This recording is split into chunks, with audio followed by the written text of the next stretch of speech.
Next આપણે જોઈએ સંક્રાંતિ તત્વોની ચતુર્થ શ્રેણી, ચોથી શ્રેણી, રાઈટ? અને આ શ્રેણીના તત્વો છે એ હાલમાં જ શોધાયેલા હોવાથી એના વિશેનો બહુ ડિટેલ અભ્યાસ કર્યો નથી, એટલે એમની સ્થાયી ઓક્સિડેશન અવસ્થા, એમના ભૌતિક ગુણધર્મો, રાસાયણિક ગુણધર્મો એવી બહુ ચર્ચાઓ, ટૂંકમાં ચોથી શ્રેણીના તત્વો વિશેની બહુ ચર્ચાઓ આવશે નહીં. આગળ જતા પણ આ ચેપ્ટરમાં આપણે જે કંઈ ગુણધર્મો ભણશું એમાં પ્રથમ, દ્વિતીય અને તૃતીય ત્રણ શ્રેણીની ડિસ્કશન કરશું. અત્યાર સુધી તો ચતુર્થ શ્રેણી આવતી જ નથી. ઓકે, આ નવી ટેક્સ્ટ બુક છે એમાં ચતુર્થ શ્રેણી એડ થઈ છે, પણ એ ખાલી નામ ને એના પૂરતી. ઓકે, ઇલેક્ટ્રોન રચના ને એવું જોઈએ આપણે. ઓકે, તો ચતુર્થ શ્રેણી ક્યાંથી ચાલુ થાય મિત્રો? તો કે પરમાણુ ક્રમાંક 89. તો 89, 90, 91, 92 એવી રીતે કન્ટિન્યુ ચાલ્યું જવાનું નથી. કારણ કે તમે યાદ કરો, ડી વિભાગની શ્રેણી, છેલ્લી એટલે 7મું આવર્ત. તો 7મા આવર્તમાં એક ભરાણો 7s1, બીજો ભરાણો 7s2, ત્રીજો ભરાણો 7s2 6d1, ચોથો ભરાતો નથી. ચોથાની બદલે ક્યાં ભરાવા માંડે? તો કે F વિભાગની બીજી શ્રેણી, જેને આપણે કહી છીએ યસ એક્ટિનોઇડ શ્રેણી. ઓકે, તો 14 ઇલેક્ટ્રોન ત્યાં જતા રહેશે, પછી પાછા આવીને ભરાવાનું ચાલુ થાય. એટલે 89 માં એક ગોઠવાય, પછી 14 વયા જાય, પછી એટલે 90 થી 103 એક્ટિનોઇડ શ્રેણીમાં ભરાય, અને 104 થી પાછું અહીંયા ગોઠવવાનું ચાલુ થાય. એટલે 89, 104, 5, 6 થી લઈને 112 સુધીના તત્વોમાં સમાશે. સૌથી પહેલા જોઈએ 89 નંબરનું સંજ્ઞા છે Ac, એને કહેવાય એક્ટિનિયમ, અને એની ઇલેક્ટ્રોન રચના શું થશે? તો કે રેડોન 7s2 6d1. 7મો આવર્ત છે એટલે 7s2, d કઈ આવશે? તો કે 6d, કારણ કે n-1d આવે. હમણાં આપણે આગળની શ્રેણી ભણતા હતા ત્યારે કીધું છે, રાઈટ? અહીંયા 5f0 લખ્યું છે મિત્રો, ના લખો તોય ચાલશે, f માં 0 છે એવું કહેવાની કોઈ જરૂર નથી આ તત્વો માટે, રાઈટ? તો એક્ટિનિયમ રેડોન સુધી પહોંચ્યા છે એટલે બધું રેડોન જ આવશે. 7s2 6d1. પછી 104 નંબરનું તત્વ rf. rf એટલે રુથરફોર્ડિયમ. રેડોન 7s2 6d1 હતું, એની બદલે 6d2, ટૂંકમાં d1 d2. પણ અહીંયા એક ચેન્જ આવ્યો છે, 5f14 થઈ ગયા, એટલે વચ્ચે જે 14 નો ગેપ આવ્યો, એ 14 ક્યાં ભરાણા? તો કે 5f માં ભરાણા. Yes, okay. તો 5f14 7s2 6d2. આપણે તો ખાલી એક જ કામ કરવાનું છે, d1 d2 d3 એડ કરતું જવાનું, ખાલી એક્સેપ્શનલ હોય એક્સ્ટ્રા યાદ રાખવાનું થાય છે. ઓકે, અને આ બધા તત્વોના નામ તમે જોશો તો મિત્રો મોટા ભાગના નામ સાયન્ટિસ્ટના નામ ઉપરથી આપવામાં આવેલા છે, રાઈટ? ઓકે, નેક્સ્ટ છે 105 dB. dB એટલે ડુબનિયમ. ઓકે, ડુબનિયમ એટલે રેડોન 5f14 6d3, બીજું કાઈ નહીં, બાકી બધું as it is. Radon 5f14 7s2 will be as it is. Instead of 6d2, next electron will be 6d3, right? Next છે 106 Sg. Sg ને કહેવાય સિબોર્ગિયમ. સિબોર્ગિયમમાં તો કે 6d4, બાકી બધું as it is. Radon 5f14 7s2 6d4, right? એના પછી છે 107. 107 એટલે BH. BH એટલે બોર. બોરનો પરમાણુ સિદ્ધાંત તમે જે બધું ભણ્યા હતા, બોર નામના સાયન્ટિસ્ટના નામ ઉપરથી નામ આપ્યું છે. Radon 5f14 7s2 6d5, d1 d2 d3 d4 d5. Sir વ્યવસ્થિત ચાલે છે, વાંધો નથી, હજી સુધી અપવાદ આવ્યો નથી. Very good. ચલો, એના પછી છે 108 HS. HS એટલે હાસ્યમ. 108 આવે એટલે હસવા માંડો. એવું કરતા નહીં ક્યાંક આજુબાજુમાં 108 આવે તો હસતા નહીં. ઓકે, તો ખાલી 108 આવે એટલે આપણે હાસ્યમ આવ્યું. ઓકે, ઇલેક્ટ્રોન રચના તો કે 6d6, બાકી બધું as it is. Radon 5f14 7s2 અને 6d6, રાઈટ? 109 એટલે MT. MT એટલે મેઇટનેરિયમ. મેઇટનેરિયમ એમાં 6d7, બાકી બધું as it is. Radon 5f14 7s2 6d7, right? 110 એટલે DS. DS એટલે ધર્મસ્ટાડટિયમ. DS એટલે ધર્મસ્ટાડટિયમ. Radon 5f14 7s2 6d8 1 2 3 4 5 6 7 8. Sir exact ચાલે છે, વેરી ગુડ. પછી 111 RG. RG એટલે ને કહેવાય રોન્ટજેનિયમ. RG એટલે roentgenium. Radon 5f14 6d10. Sir instead of 6d9 there is 6d10. અચ્છા, તો 9 આવવું જોઈએ એટલે 10, મતલબ આમાં એક ઇલેક્ટ્રોન વધ્યો, એમાં એક ઇલેક્ટ્રોન વધ્યો તો s માંથી એક આવી ગયો હોય, તો 7s કેટલા થઈ જાય? તો કે 1. ઓકે, તો રોન્ટજેનિયમ. પછી છે 112. 112 એટલે Cn. Cn એટલે એને કહેવાય કોપરનિશિયમ. Cn એટલે કોપરનિશિયમ. એમાં તો કે 5f14 6d10. સર d તો ફૂલ થઈ ગઈ છે, 6d10, તો વધારાનો ઇલેક્ટ્રોન આવ્યો હોય ક્યાં? તો કે 7s માં 1 હતો, એમાં એક ગોઠવાઈ જશે એટલે પાછું 7s2 થઈ જશે, રાઈટ? તો મિત્રો આ બધા ચોથી શ્રેણીના તત્વો થયા. ઓકે, એક્ટિનિયમ તો આપેલા આવડતું હોય. પછી રુથરફોર્ડે ડૂબકી મારી. રુથરફોર્ડે ડૂબકી મારી તો સીબોર્ગ અને બોર હસવા માંડ્યા.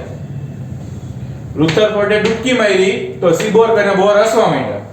અને ઈ બે હિસા એટલે પછી કાંઈક નવીન ચાલુ થયું. બધા નામ જો કેવા મસ્ત છે, મેટનેરિયમ ને ધર્મસ્ટાદટિયમ ને ઓલું અપરિચિત મૂવી આવ્યું તમારા સંસ્કૃતના શ્લોક બોલ એવું જ લાગે બધું.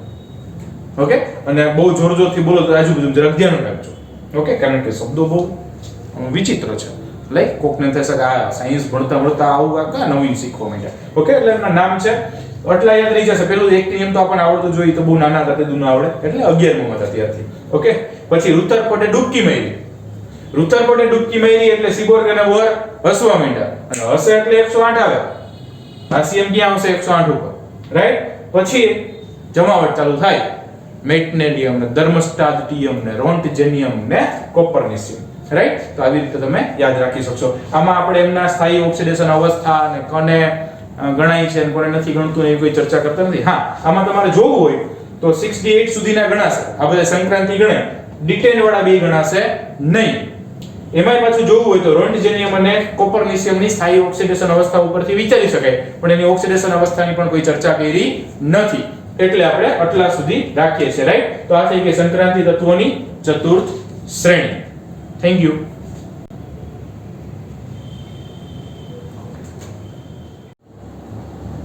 Hello students, welcome to the chemistry lecture once again. We are learning the D and F block elements, right? આપણે લોકો ધોરણ 12 સાયન્સ નું 8મું ચેપ્ટર ભણી રહ્યા છીએ. એમનું ટાઇટલ છે D અને F વિભાગના તત્વો અને એમનો આજે ચોથો લેક્ચર આપણે પહોંચ્યા છીએ, રાઈટ? આની પહેલા આપણે શું કર્યું તો કે સંક્રાંતિ તત્વો કોને કહેવાય? સંક્રાંતિ તત્વોની પ્રથમ શ્રેણી, દ્વિતીય શ્રેણી, તૃતીય શ્રેણી અને ચતુર્થ શ્રેણી, રાઈટ? ચતુર્થ શ્રેણીમાં ખાલી એમના તત્વો અને ઇલેક્ટ્રોન રચના જોઈ. બાકી બધામાં એમની સ્થાયી ઓક્સિડેશન અવસ્થા, સંક્રાંતિ મૂળભૂત અવસ્થામાં અથવા કોઈ પણ એક ઓક્સિડેશન અવસ્થામાં કહેવાય, એની બધી ડિટેલમાં ચર્ચા કરી ગયા. હવે આજે આપણે જે ટોપિક ભણવાનો છે એ છે સંક્રાંતિ તત્વોની સામાન્ય લાક્ષણિકતાઓ. સંક્રાંતિ તત્વોની સામાન્ય લાક્ષણિકતાઓ, basic characteristics of the transition elements. Basic characteristics of the transition elements, Sankranti તત્વોની સામાન્ય લાક્ષણિકતા. એટલે કે આપણે આજે ડી વિભાગના તત્વોને આપણે સંક્રાંતિ તત્વો કીધું છે તો એ બેઝિકલી કેવા ગુણધર્મો ધરાવતું હોય એની ચર્ચા આપણે આજે કરવાની છે. ઘણા બધા ગુણધર્મો છે.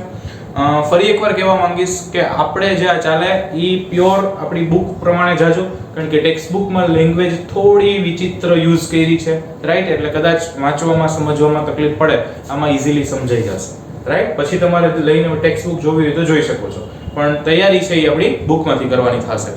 Fine, okay. તો વન બાય વન આપણે આમની કેરેક્ટરિસ્ટિક્સ જોતા જઈએ. રેડી છો? Fine, okay. સૌથી પહેલું છે બધા જ સંક્રાંતિ તત્વો ધાતુ તત્વો છે. મતલબ ડી વિભાગના જેટલા તત્વો છે આપણે સિરીઝ 1 2 3 4 પહેલી બીજી ત્રીજી ચોથી ચાર શ્રેણી કરી, બધા જ તત્વો ધાતુ તત્વો છે. અને આ ધાતુ તત્વો છે ને એ બહુ મોટો ગુણધર્મ છે. શું કામ તો કે પછી કહીશ, રાઈટ? બીજું, આ તત્વો સખત અને મજબૂત હોય છે.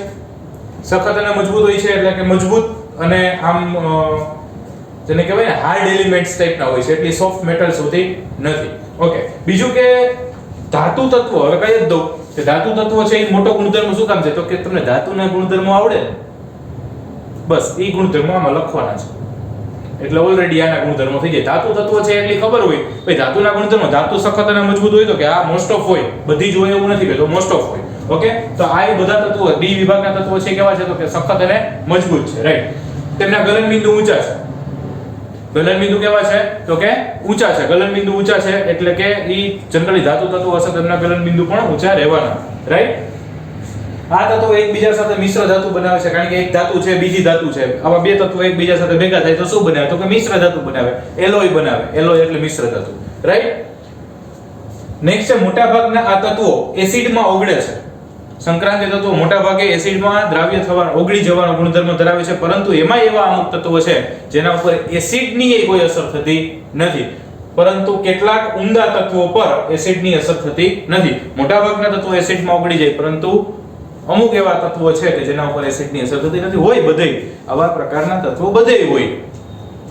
Okay, very good. Okay, next છે આ તત્વો વિવિધ સંયોજકતા ધરાવે છે. વિવિધ સંયોજકતા ધરાવે છે મતલબ એક કરતા વધુ ઓક્સિડેશન અવસ્થાઓ ધરાવી શકે છે, જેમ કે આપણે દરેક સિરીઝમાં જોયું, અમુકની હતી 3 4 5 6, 3 4 6 4 છે, 2 3 2 3 2 2 2, રાઈટ? તો એક કરતા વધુ સંયોજકતાઓ ધરાવે છે. બાકી જનરલી એમ આપણે એવું નાના ધોરણમાં ભણ્યા હોય કે સંયોજકતા એક, મતલબ એક જ કોઈ પણ હોય પણ એક હોય, એક કરતા વધુ સંયોજકતા ધરાવી શકે છે. ખાસ કરીને ડી વિભાગના તત્વોમાં આવી વિવિધ સંયોજકતાઓ ખાસ જોવા મળે છે, રાઈટ? તેઓ તણાવપણા અને ટીપાવપણાનો ગુણધર્મ ધરાવે છે. તણાવપણા અને ટીપાવપણાનો ગુણધર્મ ધરાવે છે, મતલબ કે ટીપીને તાર અને ખેંચીને પતરા બનાવી શકાય. ધાતુ અધાતુના ગુણધર્મો ધોરણ 9 10. ઓકે, ટીપીને તાર ને ખેંચીને પતરા, કે ટીપીને પતરા ને ખેંચીને તાર બનાવી શકાય. ટૂંકમાં ટીપી શકાય છે અને ખેંચી શકાય છે. તણાવપણાનો એટલે ખેંચી શકાય છે, ટીપાવપણાનો એટલે ટીપી શકાય છે. ઓકે, એટલે ટીપીને પતરા ને ખેંચીને તાર બનાવી શકાય છે. ઈ કોનો ગુણધર્મ છે? તો કે ધાતુનો જ છે. ઓકે, ફરી એકવાર આટલા ગુણધર્મો ઉપર એક નજર ફેરવી જઈએ. સૌથી પહેલા બધા સંક્રાંતિ તત્વો કેવા છે? તો કે ધાતુ તત્વો છે. યસ. બીજું એ સખત અને મજબૂત છે. એમના ગલન બિંદુ કેવા છે? તો કે ઊંચા છે. ગલન બિંદુ એટલે ઊંચા તાપમાને પીગળે છે. એકબીજા સાથે ભેગા થાય તો શું થાય? તો કે મિશ્ર ધાતુ બનાવે. એક ધાતુ બીજી ધાતુ, બે ધાતુ ભેગી થાય તો શું બને? તો કે મિશ્ર ધાતુ બનાવે. ઓકે, તેઓ મોટા ભાગના તત્વો કેવા છે? તો કે બધા એસિડમાં દ્રાવ્ય છે, ઓગળે છે, પરંતુ અમુક ઉમદા તત્વો છે એના ઉપર એસિડની પણ કોઈ અસર થતી નથી, રાઈટ? એના પછી છે કે આ તત્વો વિવિધ સંયોજકતા ધરાવે છે, એટલે કે એક કરતા વધુ સંયોજકતાઓ હોઈ શકે. આમની +2 હોય તો +4 એ હોઈ શકે, +6 એ હોઈ શકે, રાઈટ? એક કરતા વધુ સંયોજકતાઓ ધરાવે છે. ટીપી શકાય છે અને ખેંચી શકાય છે, એટલે કે તણાવપણાનો અને ટીપાવપણાનો ગુણધર્મ ધરાવે છે, રાઈટ? એના પછી છે તેઓ વિદ્યુત અને ઉષ્માના સુવાહક છે. એ ધાતુનો ગુણધર્મ છે મિત્રો. એટલે ધાતુનો ગુણધર્મ છે એ જે મુદ્દો તો એ મહત્વનો કીધો હતો, કારણ કે ઘણા બધા આમાંથી ગુણધર્મો એવા છે જે ધાતુના છે. એટલે ધાતુ આવડે એટલે એના ગુણધર્મો લખી નાખો એટલે સામાન્ય લાક્ષણિકતાઓ થઈ જાય. પણ ખાલી એટલા જ નથી લખવાના, રાઈટ? તો વિદ્યુત અને ઉષ્માના સુવાહક છે, મતલબ કે આ તત્વો છે એમાંથી વિદ્યુતનું વહન થઈ શકે છે, ઉષ્માનું, હીટનું પણ વહન થઈ શકે છે. તેમના કેટલાક આયનો અનુચુંબકીય આકર્ષણ ધરાવે છે. આમાં અણુ શબ્દ ભૂલાઈ ગયો એટલે આવું રીતે લાગે છે. અનુચુંબકીય આકર્ષણ ધરાવે છે. એમાં કેટલાક આયનો અનુચુંબકીય આકર્ષણ, અનુચુંબકીય એટલે ચુંબક પ્રત્યે આકર્ષણ દર્શાવે એવું, ચુંબક પ્રત્યે ખેંચાય એવું. જો ચુંબકીય ગુણધર્મો બે પ્રકારના હોય, અનુચુંબકીય અને પ્રતિચુંબકીય, ડાયામેગ્નેટિક અને પેરામેગ્નેટિક. ઓકે, અનુચુંબકીય એટલે આકર્ષણ ધરાવે એટલે કે પેરામેગ્નેટિક, અને પ્રતિચુંબકીય એટલે ચુંબકીય ગુણધર્મનો પ્રતિકાર કરે અથવા ચુંબકથી વિરોધાભાસ દર્શાવે, ચુંબકથી પ્રતિકાર પામે, આકર્ષણ ન પામે તો એને પ્રતિચુંબકીય કહેવાય. એને કહેવાય ડાયામેગ્નેટિક, રાઈટ? તો પેરામેગ્નેટિક અને ડાયામેગ્નેટિક એટલે કે અનુચુંબકીય, પ્રતિચુંબકીય બે ગુણધર્મો ધરાવે, રાઈટ? એમાં આ તત્વો છે એ કેવા? તો કે અનુચુંબકીય ગુણધર્મ ધરાવે. અનુચુંબકીય ગુણધર્મ ધરાવે એટલે કે ચુંબક પ્રત્યે આકર્ષણ પામે. અને અનુચુંબકીય હોવા માટે એ ગુણધર્મ શેના ઉપર આધાર રાખે? તો કે અનુચુંબકીય ગુણધર્મો બાહ્ય કક્ષામાં જો અયુગ્મિત ઇલેક્ટ્રોન રહેલા હોય ને, બાહ્ય કક્ષામાં અયુગ્મિત ઇલેક્ટ્રોન રહેલા હોય તો એ સામાન્ય રીતે અનુચુંબકીય ગુણધર્મ ધરાવે. જો બધા જ ઇલેક્ટ્રોનનું યુગ્મીકરણ થઈ જાય તો એ ચુંબક પ્રત્યે પ્રતિકાર દર્શાવે, એટલે કે ચુંબકીય ગુણધર્મોનો પ્રતિકાર કરે. હવે અહીંયા આગળ તમે એને આપણે સાથે જોડો તો આપણે બધાની ઇલેક્ટ્રોન રચના લઈ ગયા. એમાં સંક્રાંતિ તત્વો આપણે એને જ કીધા કે જેની બાહ્ય ડી કક્ષક અપૂર્ણ ભરાયેલી હોય, જેમની ડી કક્ષક અપૂર્ણ ભરાયેલી હોય એમને જ તો આપણે સંક્રાંતિ તત્વો કીધા. અને ડી કક્ષક અપૂર્ણ ભરાયેલી હોય એટલે એમાં યુગ્મિત ઇલેક્ટ્રોન હોય અને હોય જ. મિનિમમ અયુગ્મિત 1 હોય, મેક્સિમમ અયુગ્મિત 5 હોય. ઓકે, કારણ કે D1 ભરાય તો 1, D2 તો 2, D3 તો 3, D4 તો 4, D5 તો 5, D6 તો 6 નહીં 4. એવું કેમ? અરે યાર, આવડે જ છે તમને. ડી કક્ષકો કેટલી હોય? તો કે 5 હોય. ઓકે, ડી કક્ષકો કેટલી છે? તો કે 5 છે. ઓકે, 5 ડી કક્ષકોમાં ગોઠવો. ચલો, D1 1 ઇલેક્ટ્રોન અયુગ્મિત થયો, D2 2 ઇલેક્ટ્રોન અયુગ્મિત થયા, D3 3 ઇલેક્ટ્રોન અયુગ્મિત થયા, D4 4 ઇલેક્ટ્રોન અયુગ્મિત છે, D5 5 ઇલેક્ટ્રોન અયુગ્મિત છે, D6 4 જ ઇલેક્ટ્રોન અયુગ્મિત વધ્યા, કારણ કે એકનું યુગ્મીકરણ થઈ ગયું ને. ઓકે, D7 તો 3 વધશે, D8 તો 2 વધશે, D9 1 વધશે, D10 એકેય ના વધે. પણ D10 થઈ જાય તો પૂર્ણ ભરાયેલી કહેવાય. પૂર્ણ ભરાયેલીની તો આપણે સંક્રાંતિ ગણતા નથી, રાઈટ? એટલે એમના કેટલાક આયનો અનુચુંબકીય ગુણધર્મ ધરાવે છે, એટલે કે ચુંબક પ્રત્યે આકર્ષણનો ગુણધર્મ ધરાવે છે. શું ધરાવે છે? ચુંબક પ્રત્યે આકર્ષણનો ગુણધર્મ. ઓકે, નેક્સ્ટ છે કેટલાક સંક્રાંતિ આયનો રંગીન છે. સંક્રાંતિ આયનો છે એ રંગીન છે. રંગીન છે એટલે કલરફુલ દેખાય છે. ઓકે, અને કલરફુલ દેખાવા માટે મિત્રો એવું છે કે આમાં ડીડી સંક્રાંતિ જોવા મળશે. એક ડી કક્ષકમાંથી બીજી ડી કક્ષકમાં ઇલેક્ટ્રોન સ્થાનાંતર પામે છે, સંક્રાંતિ પામે ત્યારે એ એક ચોક્કસ ઊર્જાનું શોષણ કરે. ઇલેક્ટ્રોન એક ડી કક્ષકમાંથી બીજી ડી કક્ષકમાં સંક્રાંતિ પામે ત્યારે ઊર્જા મેળવે, પણ એ ઊંચી ડી કક્ષકમાં સ્થાયી બને નહીં, એટલે વળી પાછા મૂળ જે ડી કક્ષક હતી એમાં જાય. તો એક કક્ષકમાંથી બીજામાં આવ્યો, બીજામાંથી પાછા પહેલામાં જાય. હવે પહેલામાંથી બીજામાં આવ્યા ત્યારે શું કર્યું હતું? તો કે ઊર્જા મેળવી હતી ને, તો પાછા જાય ત્યારે મેળવેલી ઊર્જા તો કે ગુમાવશે. અને ઈ જે તરંગ લંબાઈ વાળી, જે રિજિયન વાળી, જે ગાળા વાળી તમને ઈ ઊર્જા મુક્ત કરશે એવા રંગ આપણને દેખાશે. તો એક ડી માંથી બીજી ડી માં આવે ત્યારે એ રંગીન દેખાય, એટલે એને ડી સંક્રાંતિ કહેવાય. ડી સંક્રાંતિ કહેવાય. રાઈટ? ઈ ટોપિક પણ આગળ ડિટેલમાં આવશે, એટલે અત્યારે જનરલી ટૂંકમાં કહી દઉં. રાઈટ? આખું ડીડી સંક્રાંતિ તત્વોના રંગ વાળો ટોપિક આખો આવશે. ઓકે, એટલે અત્યારે મેં શોર્ટમાં કીધું. તો સંક્રાંતિ આયનો કેવો હોય છે? તો કે રંગીન હોય છે. કેટલાક સંક્રાંતિ આયનો ઉદ્દીપકીય ગુણધર્મ ધરાવે છે, એટલે કે સંક્રાંતિ તત્વ છે એ ઉદ્દીપક તરીકે પણ ચાલે છે. એવું જોયું કીધું? તમે જોયેલું જ છે, પણ તમને કોઈ કીધું નહીં કે સંક્રાંતિ તત્વ છે એની ઉદ્દીપક તરીકે છે. ઓકે, યાદ કરો, તમે ધોરણ 10 માં હેબર વિધિથી એમોનિયાનું સંશ્લેષણ ભણતા હતા. હેબર વિધિથી એમોનિયા બનાવતા હતા. એમાં તમે ઉદ્દીપક તરીકે શું વાપરતા હતા? Fe, લોખંડ. Okay, H2 3H2 + N2 gives 2NH3. Fe ઉદ્દીપકની હાજરીમાં 773 કેલ્વિન તાપમાન શું કઈ કરતા હતા. ઓકે, તો Fe ઉદ્દીપક. Fe ક્યાં આવે મિત્રો? સંક્રાંતિ તત્વમાં જ આવે ને. Fe ક્યાં આવશે? સંક્રાંતિ તત્વમાં. પછી વેનેડિયમ ટ્રાયોક્સાઇડ, વેનેડિયમ ડાયોક્સાઇડમાંથી વેનેડિયમ ટ્રાયોક્સાઇડ P વિભાગના તત્વોમાં મિત્રો તમે ભણી ગયા સલ્ફ્યુરિક એસિડમાં. સલ્ફ્યુરિક એસિડ બનાવવાની જે વિધિ છે, સંપર્ક વિધિ, રાઈટ? એમાં બીજા સ્ટેપ દરમિયાન SO2 માંથી SO3 બનાવ્યું હોય, તો SO2 માંથી SO3 બનાવવા માટે તમે શેનો ઉપયોગ કરો? તો કે V2O5 વેનેડિયમ પેન્ટોક્સાઇડ ઉદ્દીપકનો ઉપયોગ થાય. આવ્યું ને ક્યાં? તો એ વેનેડિયમ પેન્ટોક્સાઇડમાં વેનેડિયમ શું છે? તો કે સંક્રાંતિ તત્વ છે. અમુક જગ્યાએ હાઇડ્રોજનેશન પ્રક્રિયામાં નિકલ ઉદ્દીપકનો ઉપયોગ થાય, તો એ શું છે? નિકલ શું છે? તો કે સંક્રાંતિ છે. એટલે મોટાભાગના સંક્રાંતિ તત્વો છે એ ઉદ્દીપકીય ગુણધર્મ ધરાવી શકે છે. ઓકે, તો કેટલાક સંક્રાંતિ આયનો ઉદ્દીપકીય ગુણધર્મ ધરાવે છે. આ તત્વો લિગેન્ડ સાથે સંકીર્ણ સંયોજનો પણ બનાવે છે. લિગેન્ડ સાથે સંકીર્ણ સંયોજનો. હવે સંકીર્ણ સંયોજનો એટલે બહુ દેશી ભાષામાં કહું તો તમે લોકોએ આવા છોટા મોટા કાઉન્સવાળા સંયોજનો અમુક ભણ્યા હોય. નાના ને મોટા કાઉન્સવાળા અમુક સંયોજનો તમે ભણ્યા હોય, જેમ કે FeCN6 આપણને કીધું હોય. ઓકે, તો FeCN6 સપોઝ અહીંયા K4 FeCN6 કીધું હોય અથવા K3 FeCN6, બે પોસિબલ છે. પોટેશિયમ ફેરોસાયનાઇડ ને પોટેશિયમ ફેરીસાયનાઇડ. ઓકે, તો K3 K4 FeCN6 છે, તો આ કેવું થયું? આ સંકીર્ણ સંયોજન થયું. એમાંથી આ જે ચોરસ કૌંસની અંદર રહ્યું ને આખું સંકીર્ણ આયન કહેવાય. ઓકે, અને ઈ સંકીર્ણ આયનમાં અમુક સંયોજન હોય, અમુક આયનો હોય, કાઈ ભેગું ન જોડાતું હોય તો સંયોજન હોય. ઓકે, ઈ સંકીર્ણ આયનમાં આ જે બ્રેકેટમાં રહ્યું ને એને લિગેન્ડ કહેવાય. બ્રેકેટમાં રહ્યું એને શું કહેવાય? તો કે લિગેન્ડ કહેવાય. અને લિગેન્ડમાં મોટા ભાગના સંક્રાંતિ તત્વો જ હશે. હજી આપણે એ લિગેન્ડ વાળું ચેપ્ટર બાકી છે, સંકીર્ણ સંયોજનો. ઓકે, આખું ચેપ્ટર, આના ઉપર આખું ચેપ્ટર ભણવાનું છે, સંકીર્ણ સંયોજનો. ઓકે, તો એ સંકીર્ણ સંયોજનમાં આવશે. લિગેન્ડ આવે ને, ઈ તમે જોજો મોટા ભાગના લિગેન્ડ છે એ સંક્રાંતિ તત્વો જોઈએ, એટલે લિગેન્ડ તરીકે લિગેન્ડ સાથે જોડાય. આ તત્વો લિગેન્ડ સાથે સંકીર્ણ સંયોજનો બનાવે છે, એટલે લિગેન્ડ તરીકે છે.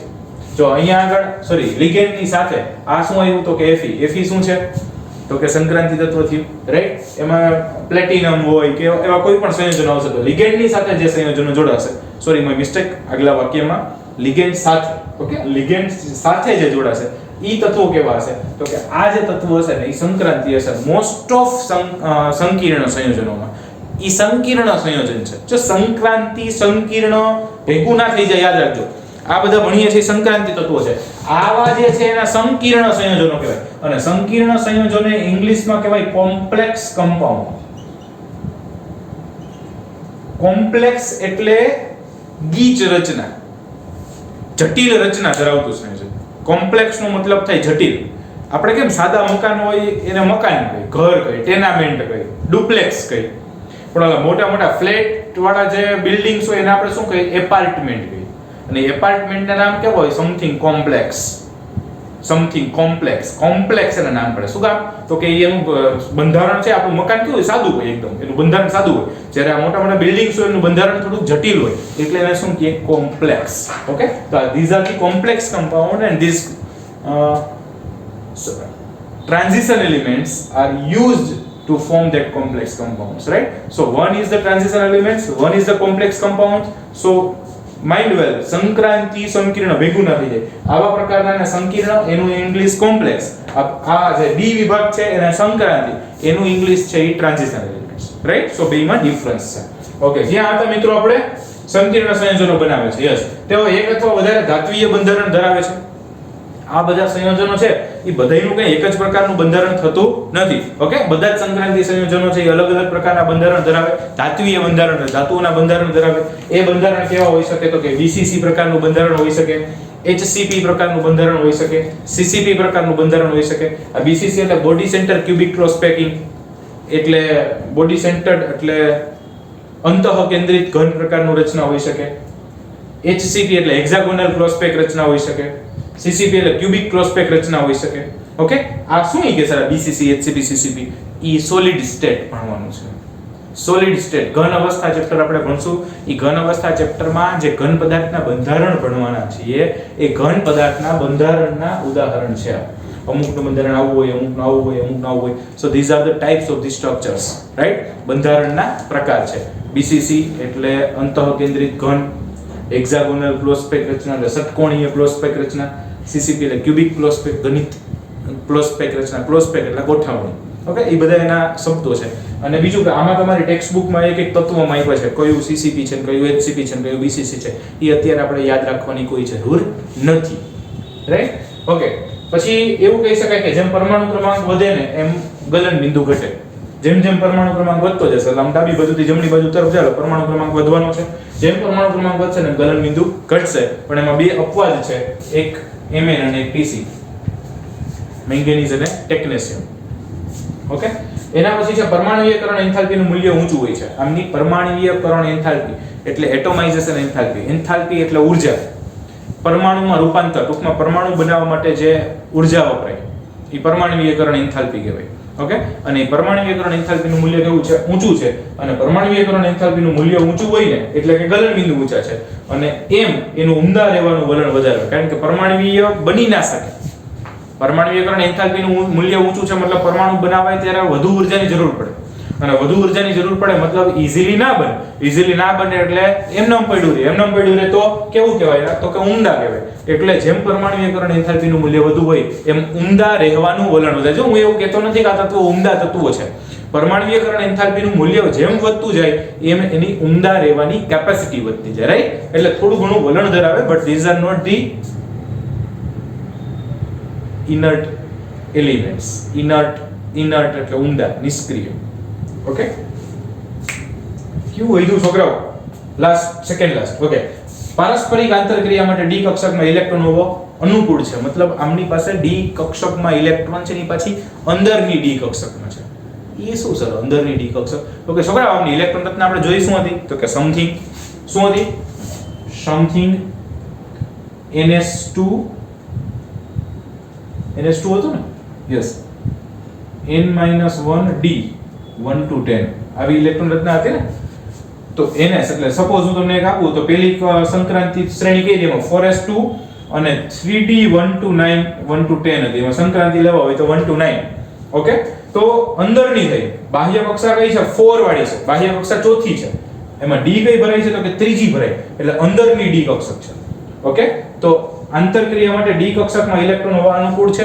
અનુકૂળ છે એનો મતલબ કે અંદરની કક્ષકમાં ડી કક્ષકમાં ઇલેક્ટ્રોન રહેલા છે અને એટલા માટે પારસ્પરિક આંતરક્રિયાઓ પારસ્પરિક એટલે અંદરો અંદર ક્રિયાઓ કરી શકે છે, રાઈટ? એટલે અન્ય કોઈ તત્વો સાથે પોતાની ક્રિયાઓ કરવી હોય એ અનુકૂળ છે. તો ફરી એકવાર મિત્રો આ બાજુના ગુણધર્મોની એકવાર ફટાફટ રીકેપ કરી લઈ. વિદ્યુત અને ઉષ્માના સુવાહક છે.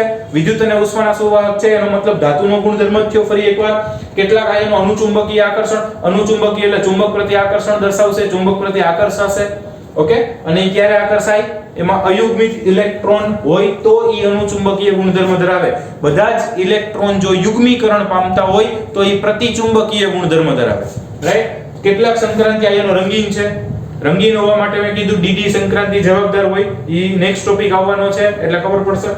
કેટલાક સંક્રાંતિ આયનો ઉદ્દીપકીય ગુણધર્મ ધરાવે છે. એમાં આપણે ઉદાહરણ દીધું, ઉદ્દીપક તરીકે Fe નો ઉપયોગ થતો હોય, નિકલ નો ઉપયોગ થતો હોય, પેલેડિયમ નો ઉપયોગ થાય, વેનેડિયમ નો ઉપયોગ થાય. આ બધા ઉદ્દીપક તરીકે વપરાય છે. હજી આ બધા આ એક ટોપિક છે. તમે આ ચેપ્ટર ને ટેક્સ્ટ બુકમાં પાછળ થોડું ફેરવશો એટલે ઉદ્દીપક તરીકેનો ગુણધર્મ ના અંતે બધું આપણે થોડું સમજાવવાનું છે ચેપ્ટરમાં, પણ બહુ ડિટેલમાં નહીં. ઓકે, આ તત્વો લિગેન્ડ સાથે જોડાઈને સંકીર્ણ સંયોજનો બનાવે છે. તો these are compounds are known as complex compounds, and that in that compound that transition elements combines together with the ligands. Okay, આમને શું કહેવાય? તો કે લિગેન્ડ તરીકે ઓળખાય છે. કિધર પૂછ્યા હતા? યસ, તેઓ એક અથવા વધારે ધાત્વિય બંધારણ ધરાવે, એટલે કે એક જ પ્રકારનું બંધારણ ધરાવી શકે. એક કરતા વધુ પ્રકારના બંધારણ, એક જ તત્વોના બંધારણ જુદા જુદા હોઈ શકે. ઓકે, એમાં કયા કયા હોઈ શકે? તો કે BCC, HCP, CCP. એમાં બહુ અંદર આપણે અત્યારે ગયા નથી. BCC એટલે અંતઃકેન્દ્રિત ઘન ષટકોણીય ક્લોઝ-પેક રચના અને ક્યુબિક ઘનિત ક્લોઝ-પેક રચના, રાઈટ? પરમાણુ ક્રમાંક વધશે, ગલન બિંદુ ઘટશે. એમાં અપવાદમાં Mn અને Tc જોઈએ. પારસ્પરિક આંતરક્રિયા માટે ડી કક્ષકમાં ઇલેક્ટ્રોન છે એ આપણને કામ લાગે છે. અને જેમ પરમાણુયકરણ એન્થાલ્પી વધશે એટલે કે ઉત્કલન બિંદુ વધશે, એનું ઉમદા રહેવાનું વલણ વધતું જાય છે. ફરી એકવાર ચોખવટ કરું છું, આ તત્વો ઉમદા છે એવું કે તો નથી. હા, ધાતુ તત્વો છે પણ જે S વિભાગની ધાતુઓ છે એના જેટલા સક્રિય પણ નથી. S વિભાગની ધાતુઓ પ્રબળ સક્રિય ધાતુઓ છે. ઓકે, આ તત્વો એટલા સક્રિય નથી, એટલે તો ટ્રાન્ઝિશન એલિમેન્ટ છે. સક્રિયમાંથી સક્રિયતા ઘટતી ઘટતી ઘટતી પછી અધાતુ તરીકે કામમાં આવશે. ઓકે, આ બધા ધાતુઓ છે પણ ધાત્વીય ગુણ કેવો છે? તો કે વધતો જાય છે. તો મિત્રો આ થયા સંક્રાંતિ તત્વોની સામાન્ય લાક્ષણિકતાઓ, રાઈટ? ઠીક.